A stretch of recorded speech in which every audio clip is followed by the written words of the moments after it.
Hello everyone. आज 22 सितंबर 2025 है। जो भी न्यूज इवेंट्स चर्चा में रहे उनको हम यहाँ पे देखेंगे एमसीक्यू फॉर्मेट में। तो आइए शुरू करते हैं, बात करते हैं पहले एमसीक्यू की। पहला जो एमसीक्यू है वो किसके बारे में? Consider the following statements. यहाँ पे इंडस्ट्रियल पार्क रेटिंग सिस्टम के बारे में है। अब ये जो इंडस्ट्रियल पार्क रेटिंग सिस्टम होता क्या है, तो अगर हम बात करें, इंडस्ट्रियल पार्क तो होते हैं, आपको पता है कि पूरे देश में इस तरह के पार्क बनाए जाते हैं जिनका पर्पस क्या होता है कि इंडस्ट्रियल डेवलपमेंट, इंफ्रास्ट्रक्चर इनको बढ़ावा देना होता है। अब उनके बीच में फेयर कंपटीशन बना रहे और बेहतर काम कर सकें, इसको लेकर 2018 में शुरुआत हुई इंडस्ट्रियल पार्क रेटिंग सिस्टम की। तो पहली बार 1.0 2018 में लॉन्च किया गया। फिर 2021 का समय आता है और 2.0 लॉन्च किया जाता है, और अभी 3.0 2025 में लॉन्च किया गया इंडस्ट्रियल रेटिंग सिस्टम। अब जो इंडस्ट्रियल रेटिंग सिस्टम है ये कैसे बनाया गया, तो ये जो department of industrial promotion and trade है, DPIIT है, ये किसके अंतर्गत काम करता है? Ministry of commerce and industries के अंतर्गत काम करता है। ठीक है ना, तो ministry of commerce and industries के अंतर्गत काम करते हैं। इसने मदद ली किससे? एशियन डेवलपमेंट बैंक से। इसने इसकी मदद ली और इसको प्रिपेयर किया है। और ADB है जिसको 1966 के आसपास बनाया गया था।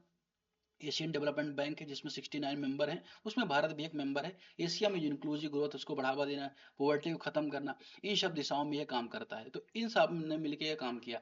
अब MCQ क्या बनना है कि जो रेटिंग सिस्टम 3.2 है, भारत में इंडस्ट्रियल पार्क का आकलन करना, बेंचमार्क बनाना, इंफ्रास्ट्रक्चर क्रिएट करना, डिजिटलाइजेशन देना, सस्टेनेबल इंफ्रास्ट्रक्चर बढ़ावा देने के लिए काम करता है। पहला स्टेटमेंट सही है। दूसरा, इसको बनाया गया, डेवलप बाय DPIIT, ये तो बात सही है, लेकिन सपोर्ट किया वर्ल्ड बैंक के द्वारा। वर्ल्ड बैंक के द्वारा नहीं, बल्कि यहाँ पे किसके द्वारा? ADB के द्वारा यहाँ पे सपोर्ट किया गया है। वर्ल्ड बैंक की बात यहाँ पे हो रही है, तो जो ब्रेटन वुड सम्मेलन हुआ था 1944 में, ब्रेटन वुड सम्मेलन में दो चीजें निकल के सामने, तो वर्ल्ड बैंक निकल के सामने आया, दूसरा IMF निकल के सामने आया था। ठीक है, ये चीज आपको यहाँ पे दे, तो फाइनेंशियल इंस्टीट्यूशन है।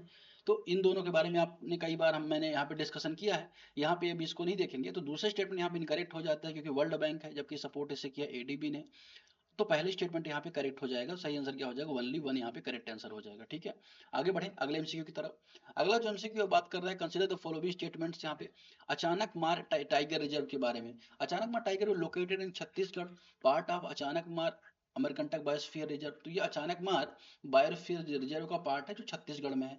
दूसरा, मनियारी रिवर फ्लो करते हैं इन रिजर्व में लाइफ लाइन की तरह। अब दोनों स्टेटमेंट में कौन सा सही है आपको बताना है। पहली बात तो ये कि चर्चा में क्यों था? चर्चा में इसलिए था कि यहाँ पे एक बाघिन है, उसको क्या किया जा रहा है? रिवाइव करने के लिए प्रोग्राम यहाँ पे चलाया जा रहा है। ठीक है ना, तो बाघिन को यहाँ पे रिवाइव किया जा रहा है। आपको पता है कि अचानक मार जो टाइगर रिजर्व भी है ना, तो जाहिर सी बात है कि बाघ संरक्षण की दिशा में काम तो करेगा ही। अब यहाँ पर जो बात हो रही है अचानक मार किसके बारे में, थोड़ा सा जानना जरूरी होता है। अगर आपने मध्य प्रदेश का मैप देख रखा है, मध्य प्रदेश का, अगर सपोज करो यहाँ पे बना लेता हूँ, ये सपोज करो इंडिया का मैप है ना। ठीक है, यहाँ पे है मध्य प्रदेश का मैप, बीच में सेंटर में है। ठीक है ना, सेंटर में ये मध्य प्रदेश का मैप है। तो मध्य प्रदेश से छत्तीसगढ़ जुड़ा हुआ है।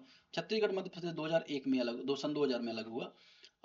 1 नवंबर 2000 अलग हुआ। तो यहाँ पे जो टाइगर रिजर्व थे उनमें से अमरकंटक वाला रीजन यहाँ पे मध्य प्रदेश में पड़ता है, अचानक मार यहाँ पे छत्तीसगढ़ में पड़ता है। इन दोनों को मिला के बायोस्फीयर रिजर्व भी बना है।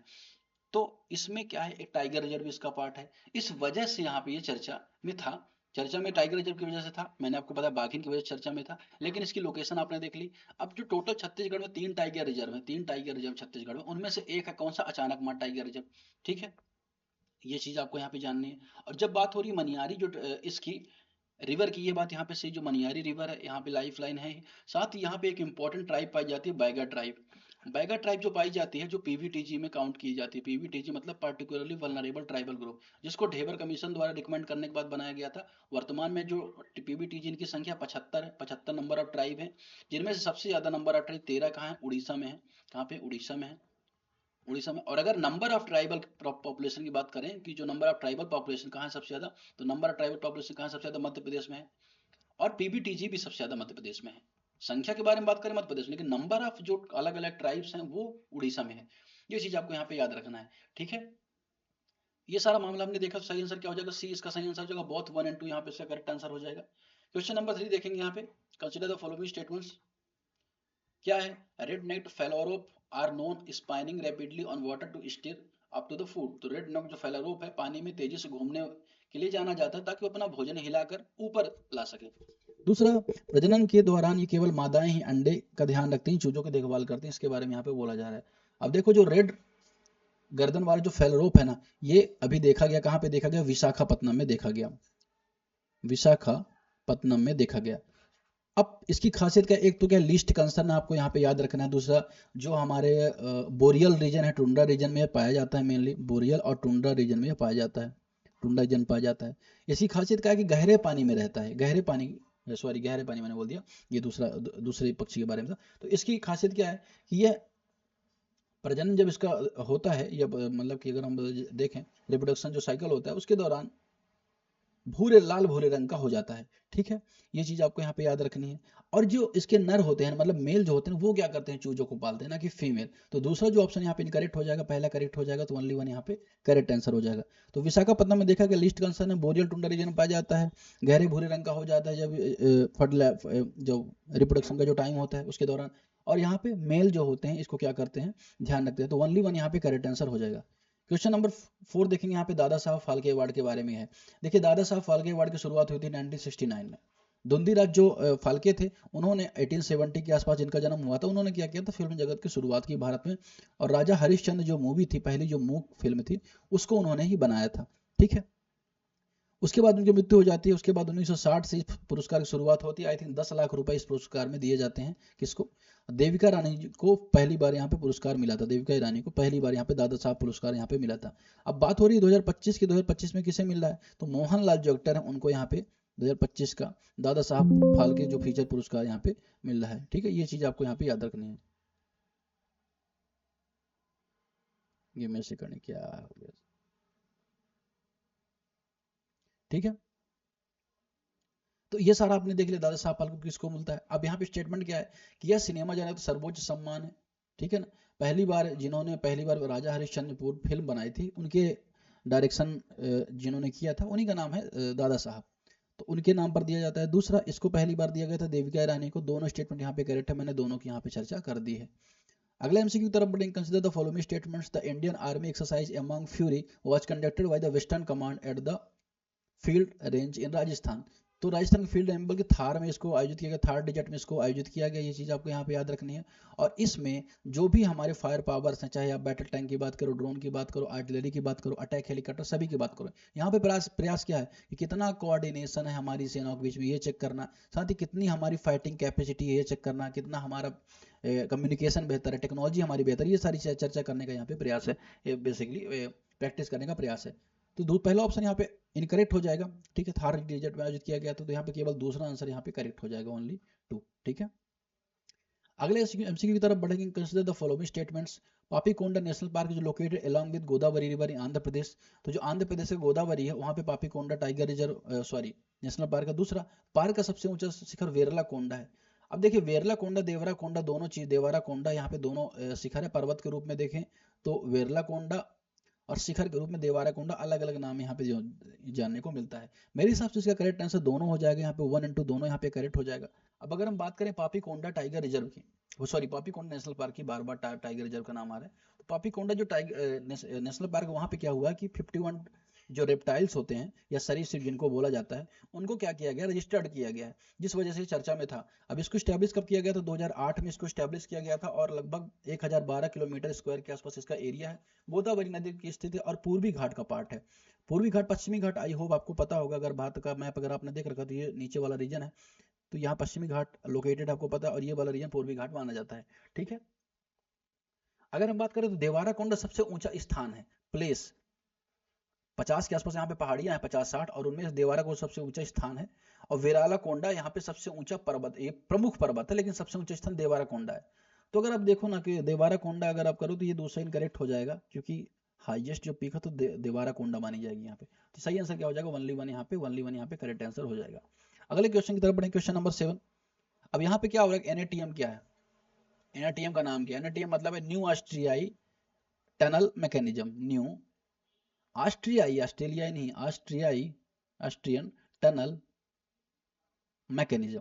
अब ये ऐसा मैकेनिज्म जो टनल बनाई जाती है, तो इनका चारों तरफ का सपोर्ट इसमें बना रहे, है ना, चारों तरफ सपोर्ट और गिरे ना, तो बेसिकली द्रव्यमान का ध्यान में यहाँ पे रखा जाता है। तो अभी जो अहमदाबाद से लेकर, अगर आपने गुजरात का मैप देख रखा है, और यहाँ पे यहाँ पे मुंबई से गुजरात के बीच में यहाँ बुलेट ट्रेन चलाने का प्रोजेक्ट चल रहा है। तो इस रीजन में जो मुंबई वाला रीजन है, यहाँ पे 4 किलोमीटर इस टेक्निक से यहाँ पे सुरंग बनाई गई है, जिस वजह से चर्चा में आ गया। तो ये बेसिक प्रिंसिपल होता है जिसे 1960-70 के दौरान आई थिंक डेवलप किया गया था, 1955 से 57 के टाइम पे, ठीक है, सॉरी 57 से 65 के टाइम पे।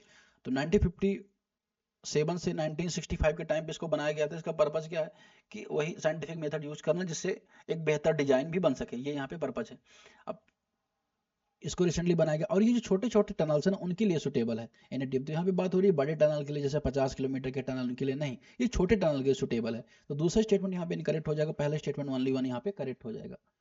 क्वेश्चन नंबर 8 देखेंगे, consider the following statements. Striped dolphin के बारे में है, are classified in least concern, IUCN red list founded in temperate and tropical reason.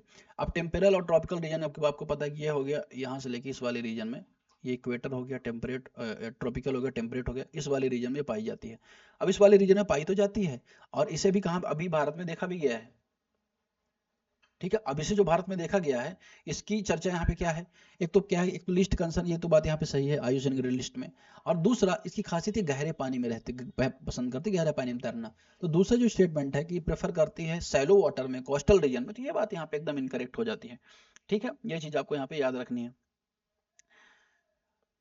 हाँ, तो सही आंसर क्या हो जाएगा, सही आंसर हो जाएगा इसका ओनली वन। 58 साल के आसपास इसका लाइफ स्पैन होता है, तो 50-58 साल के आसपास ये जीती है। कुछ ज्यादा इंपॉर्टेंट फैक्ट इसके लिए नहीं है, क्योंकि आपको आयुषीन स्टेटस अगर पता है, कहाँ पाई जाती है पता है, दैट इज मोर सफिशिएंट। तो सही आंसर क्या हो जाएगा, ओनली वन यहाँ पे इसका करेक्ट आंसर हो जाएगा। क्वेश्चन नंबर 9 की तरफ देखेंगे, 1 इन 1 आउट। अब ये क्यों चर्चा में था, देखिए आपको पता है कि एक ये मैप है किसका, यूके का मैप है, और ये अगर आपने यूरोपियन यूनियन का मैप देख रखा हो, चलिए ठीक है। अब यहाँ पे एक देश है जिसको बोला जाता है फ्रांस, फ्रांस के और यूके के बीच में एक चैनल जिसको बोला जाता है इंग्लिश चैनल, इंग्लिश चैनल। तो लोग क्या करते हैं, यूरोप पहुंचते हैं किसी भी तरह से, यूरोप में फ्रांस से क्या करते हैं, नाव के माध्यम से इंग्लिश चैनल पार करते हैं, इंग्लिश चैनल पार करके पहुंच जाते हैं ब्रिटेन। अब ब्रिटेन जब पहुंचते तो ब्रिटेन फिर जब इनको वापस करता है फ्रांस को, तो फ्रांस मना कर देता है कि भाई हम इनको वापस नहीं लेंगे। तो इससे माइग्रेशन का जो क्राइसिस, इमिग्रेशन क्राइसिस शुरू हो जाता है। इन दोनों ने भी एक समझौता कर लिया, इन दोनों समझौता ये किया कि अगर कोई फ्रांस पहुंचता है तो ब्रिटेन उसको वापस लेगा 1 by 1 के बेसिस पर, यह समझौता हुआ है। स्टेटमेंट क्या कह रहा है कि 1 in 1 out deal migration control arrangement between UK and France aim at the small boat channel crossing. तो इनके बीच में कंट्रोलिंग सिस्टम है जिसका पर्पज छोटी नाव द्वारा चैनल पार करने को कंट्रोल करना है। तो बात यहाँ पे सही है, और इसके बहुत सारे इलीगल ग्रुप्स बन गए हैं जो नाव पार कराने के पास पैसा लेते हैं, बहुत अच्छा खासा चार्ज करते हैं, और उसके बाद वहां पे जाके वो इमिग्रेंट बन जाते हैं। तो यहाँ पे अगर कोई व्यक्ति अपनी रिश्तेदारी साबित नहीं कर पाता है ब्रिटेन में, तो उसको वापस किया जाएगा। It allow France to send refugee back to UK. तो फ्रांस को नहीं बल्कि ब्रिटेन को अलाउ करता है, यूके को अलाउ करता है रिफ्यूजीज को बैक करने के लिए, कहाँ पे, फ्रांस में। तो ओनली वन यहाँ पे करेक्ट आंसर हो जाएगा। लास्ट क्वेश्चन है, कंसीडर द फॉलोइंग स्टेटमेंट्स। यहाँ पे an industrial park is an plant and zone exclusively for residential recreation purpose. Industrial park क्यों बनाया जाता है भाई, क्या आवासीय के लिए बनाया जाता है, मनोरंजन के लिए नहीं, ये यहाँ पे बनाया जाता है इंडस्ट्रियल डेवलपमेंट के लिए, इंडस्ट्रियल डेवलपमेंट के लिए बनाया जाता है। वन विंडो क्लियरेंस हो, उनको वन विंडो क्लियरेंस हो, तुरंत काम हो, भारत का जो इंफ्रास्ट्रक्चर है बूस्ट कर सके। पहला स्टेटमेंट यहाँ पे कंप्लीटली इनकरेक्ट हो जाएगा। अब इसको लेके जो आईपीआरएस बेंचमार्क है वो क्या करता है, रेटिंग सिस्टम है ना, जो बताता है कि भाई कौन सा इंडस्ट्रियल जो पार्क है वो ज्यादा बेहतर काम कर रहा है और किसको अच्छे से और काम करने की आवश्यकता है। तो ये एक तरह का रेटिंग सिस्टम बेंचमार्क है। दूसरा स्टेटमेंट जो बोल रहा है ये बात यहाँ पे करेक्ट है, तो केवल 2 यहाँ पे इसका करेक्ट आंसर हो जाएगा। तो आज के डिस्कशन फिलहाल इतना ही, मिलते हैं। अभी थोड़ा सा आईपैड में कोई प्रॉब्लम, अगर लैपटॉप में डिस्कशन करना पड़ रहा है, कंटिन्यू हम उसमें करेंगे। Thank you very much for discussion.